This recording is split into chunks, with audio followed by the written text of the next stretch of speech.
It's the All Indiana Podcast Network featured podcast of the week.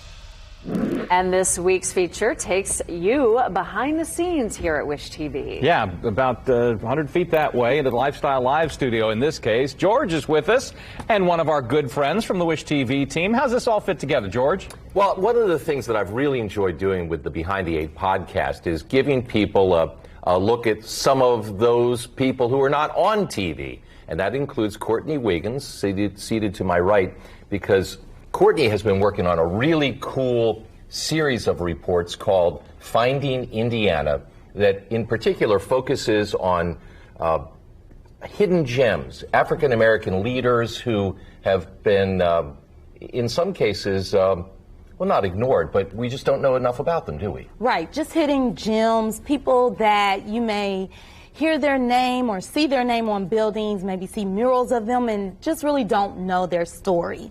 So that's what Finding Indiana is about, just highlighting those people and getting their stories out there. Now, a couple of the reports that I've really enjoyed, Major Taylor, the standout cyclist, he just arguably the fastest cyclist in the history of sprinting. The original GOAT of sports. He was just definitely a force to be reckoned with. He had some unique circumstances throughout his life. He had a best friend who advocated for him to get a bike, and that just started his journey. And then with his friend moving away, they were able to give him a start. And then once he got a job, and his employer actually encouraged him to get into racing. And that's really where his story picked up. So he got into racing, he became a champion. He has a very, very unique story, and a lot of people really don't know about him. So that's what Finding Indiana is intended to do. And speaking of unique stories, Charlie Wiggins, and he is, for lack of a better term, kin, right? Yes, he's my great uncle. He was a race car driver in the 1920s and the 1930s.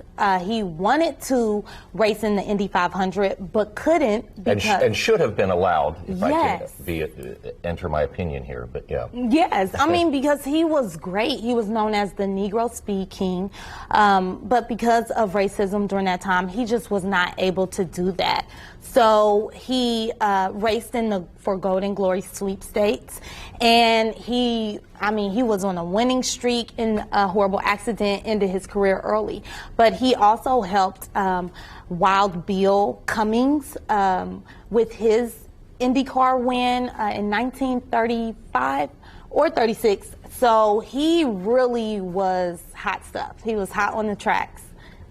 All right, folks, if you haven't figured it out, Courtney Wiggins is a history nerd. She's all into it, and she's got some more reports coming up. So look for our podcast and look for Finding Indiana on Wish TV 8. Back to you. She's also my boss on the Midday News, so yes. She pulls off a couple of things quite well. So wearing lots of hats. Yeah. Exactly. George, thanks. Courtney, thanks.